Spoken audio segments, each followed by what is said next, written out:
Pemirsa, Kapolri, Kapolda Jawa Timur dan jajaran memantau kondisi alur lahar Semeru.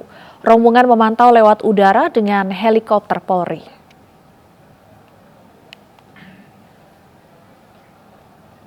Selasa pagi, rombongan Kapolri, Kapolda Jawa Timur beserta jajaran memantau langsung kondisi alur lahar dan kawasan yang terdampak erupsi Semeru. Pantauan udara dilakukan dengan helikopter Polri. Seluruh desa yang terdampak dan berada di sekitar Gunung Semeru Sabtu lalu masih tertutup sisa material abu vulkanik. Desa yang terdampak diantaranya Desa Sumberwuluh, Sumbermujur, Penanggal, Candipuro, dan Sumberrejo yang semuanya berada di Kecamatan Candipuro. Sementara di kecamatan lainnya, desa yang tertutup abu vulkanik yakni Desa Supiturang, Sumber Urip, dan Desa Oro-Oro Ombo yang semuanya berada di Kecamatan Pronojiwo.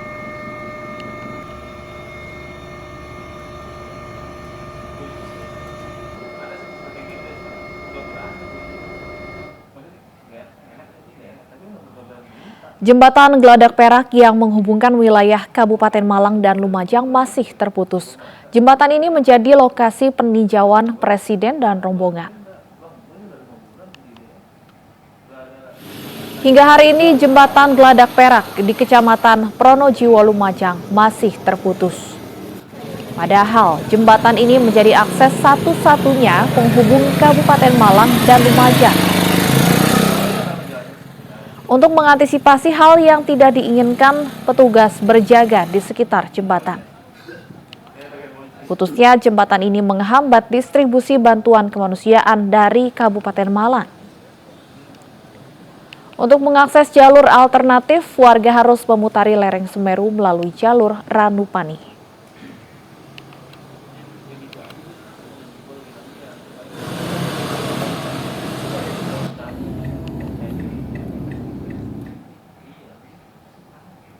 Kita beralih ke ibu kota. Pemirsa, hujan mengguyur ibu kota sejak Senin malam hingga pagi tadi hingga sedikit menghambat pergerakan masyarakat yang akan beraktivitas.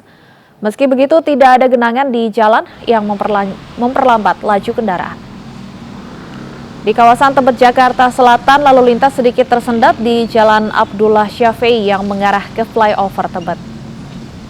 Kendaraan harus melaju secara perlahan. Lalu lintas dari arah Kampung Melayu menuju Kuningan juga padat merayap disebabkan ruas jalan yang menyempit arah flyover Tebet. Sejak Senin malam, ibu kota diguyur hujan dengan intensitas sedang. Meski permukaan Kali Ciliwung mulai naik, namun hingga pagi tadi tidak ada genangan ataupun luapan air hingga ke jalanan.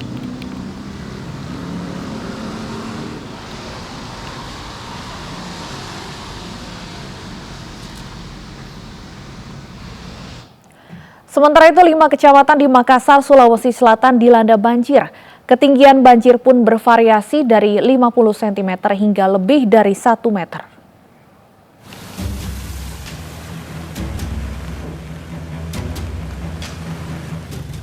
Hujan deras yang terus mengguyur kota Makassar beberapa hari terakhir membuat sejumlah kecamatan terendam banjir. Total, sementara ada 5 kecamatan yang masih dilanda banjir. Ketinggian air pun bervariasi. Di beberapa titik, banjir masih terbilang pendek di bawah 50 cm. Namun di beberapa titik lainnya banjir bisa mencapai 1 meter lebih. Sekitar 60 cm. Kalau di dalam Dan di dalam itu sudah lebih 1 meter sampai mungkin 1,5 meter di belakang. itu diperkirakan ada berapa rumah yang terendam dalam? Yang di dalam di T5 itu 74 kakak. Kalau yang di perumahan? Dan di perumahan 94. Berarti ada.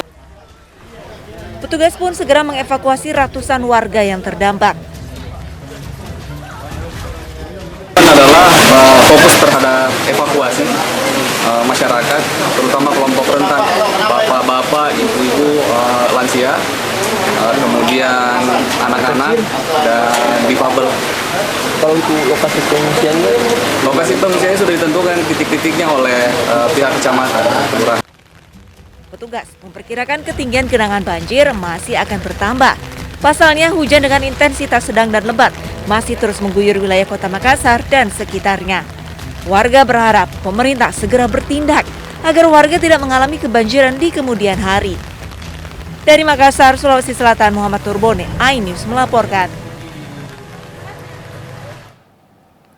Tim SAR gabungan berjibaku mengevakuasi anak-anak dan balita yang terjebak banjir di wilayah Lombok Barat, Nusa Tenggara Barat.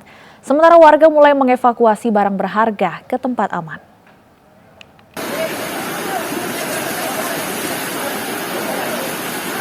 Tim SAR gabungan TNI Polri berjibaku mengevakuasi warga yang terjebak banjir di Lombok Barat, Nusa Tenggara Barat.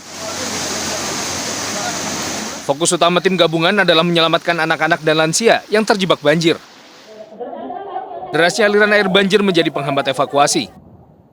Yang sedang kita laksanakan evakuasi dari tadi pagi itu ada di wilayah Medas. Kemudian yang sekarang ini di wilayah Pondok Indah, Sesile, Kecamatan Gunung Sari. Dan yang terakhir tim Basarnas dan tim BNPB dan relawan lainnya sedang melakukan evakuasi di Batu Layar. Sementara warga yang terdampak banjir berusaha mengevakuasi satwa peliharaan dan barang berharga ke tempat aman. Warga menggunakan rakit dari pohon pisang dan alat seadanya untuk mengevakuasi barang berharga mereka. Mereka juga bahu-membahu menyelamatkan anggota keluarga mereka yang masih tertahan di tengah kepungan banjir. Kira-kira di dalam berapa meter tingginya? Ya sekitar 2 meteran lah. Pak, berapa? 2 meter. Sekitar 2 meter sampai ketinggian air. Sampai leher katanya ini. Masih banyak anjing sama binatang yang di situ ya. Terus belum ada pertolongan. Masih banyak di dalam berapa orang? Ada pertolongan dari pemerintah sampai dengan sini belum ada Pak ya? Ya, belum ada ini. Banjir bandang yang menerjang Lombok Barat telah merusak sejumlah fasilitas jembatan dan membuat ribuan warga mengungsi ke tempat yang aman. Dari Lombok Barat, Nusa Tenggara Barat, Muzakir, iNews melaporkan. Pemirsa, kita kembali ke informasi terkait penanganan dampak erupsi Semeru. Proses evakuasi di jembatan Geladak Perak belum dilakukan, petugas masih memetakan situasi. Dan kita sudah terhubung dengan kontributor iNews, Cucu Donartono, langsung dari lokasi jembatan Geladak Perak.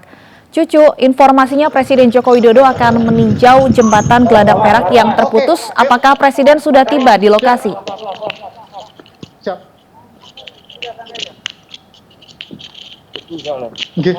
Masker tetap ya. Cucu. Ya, pemirsa, tampaknya ada gangguan komunikasi dengan rekan kami, Cucu Donartono. Yang Anda saksikan saat ini, pemirsa, ini merupakan gambar langsung dari rekan kami yang saat ini berada di jembatan Geladak Perak. Di mana dari informasi yang kami terima, jembatan Geladak Perak ini akan menjadi lokasi selanjutnya yang ditinjau oleh Presiden Joko Widodo dan rombongan. Jembatan Geladak Perak ini merupakan akses penghubung yang cukup vital, di mana karena terputus, distribusi bantuan pun sempat terkendala.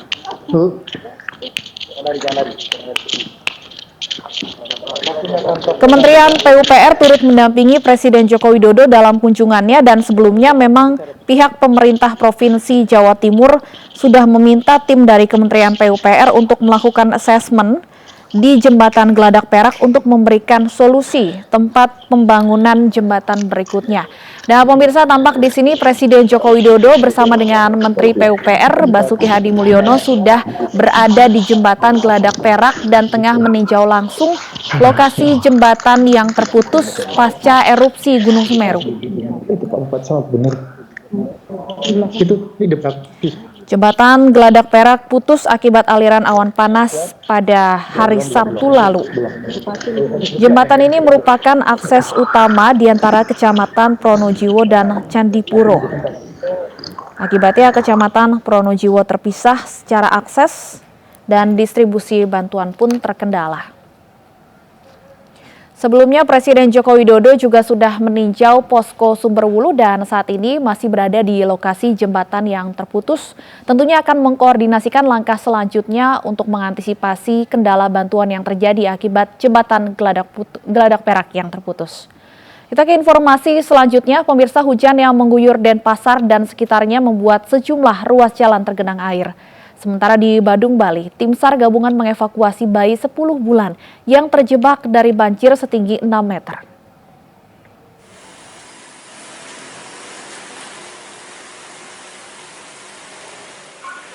Air setinggi setengah meter menggenangi ruas jalan Pulau Sailus, Denpasar. Sejumlah motor yang nekat menerobos air harus terhenti di tengah genangan air karena mogok. Menurut warga, situasi ini kerap terjadi jika hujan deras dengan intensitas yang cukup tinggi. Aktivitas warga pun terganggu akibat banjir yang juga mengakibatkan kemacetan. Berapa tingginya biasanya? Sampai tingginya Biasanya ya setengah meter, kira-kira 50-an lah Pak, 50 sentian lah. setengah meteran gitu ya? Ya, Tapi menghambat nggak aktivitas? memang aktivitas Pak, sekarang kerja kadang-kadang nggak tahu kan bosnya ngambil apa nggak, terlambat kerjanya. Iya. Selain di Jalan Pulau Sailus, sejumlah ruas jalan utama diantaranya Jalan Raya Niti Mandala Renon, Jalan Raya Puputan, Jalan Kenyeri, Jalan Waturenggong, dan ruas jalan lainnya juga mengalami kondisi yang sama.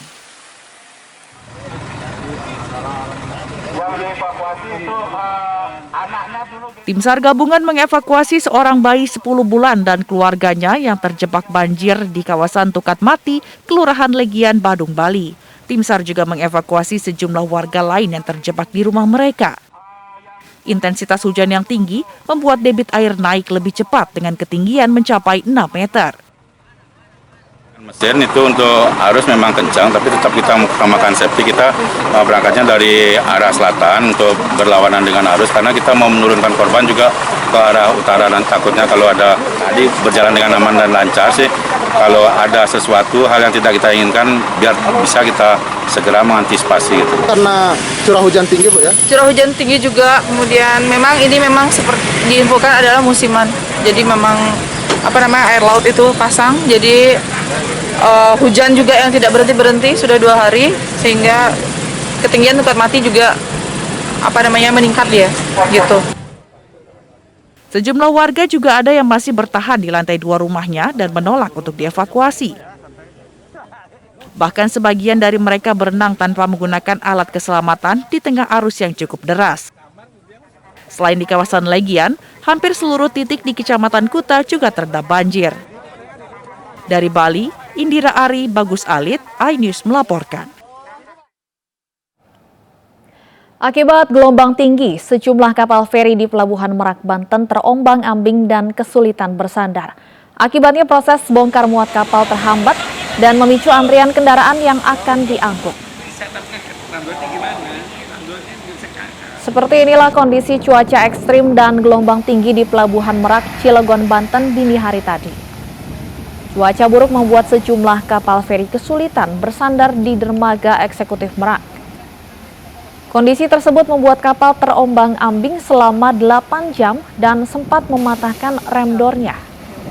Gelombang yang mencapai 2,5 meter juga mengganggu proses bongkar muat di pelabuhan.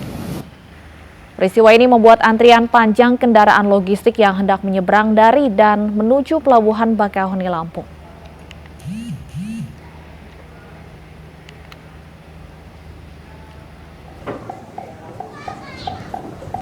Cuaca buruk dan ombak tinggi di perairan utara Jawa yang mencapai 3 meter juga memaksa para nelayan tradisional di pantai utara Subang, Jawa Barat tak bisa melaut. Sudah sepekan mereka gelisah karena kehilangan mata pencaharian akibat tidak bisa melaut. Untuk sementara, mereka harus bertahan hidup dengan mengandalkan simpanan dan tabungan. Namun bila cuaca buruk terus berlangsung, para nelayan terancam harus menjual perabotan untuk bertahan hidup.